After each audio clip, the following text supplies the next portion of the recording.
А вы это видели? Пока iPhone годами переставляют камеры на миллиметры, Honor реально меняет мир смартфонов.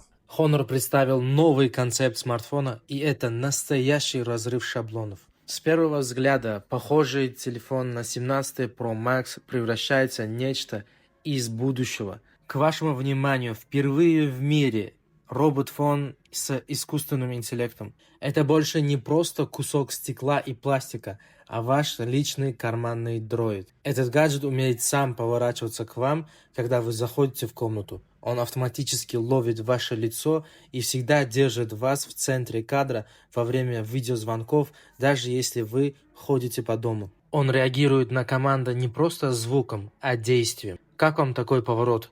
Это будущее, которое мы заслужили, или это выглядит слишком странно и пугающе? А на чьей стороне ты? Выбираешь проверенную классику или готов к реальному прогрессу? Пиши в комментариях.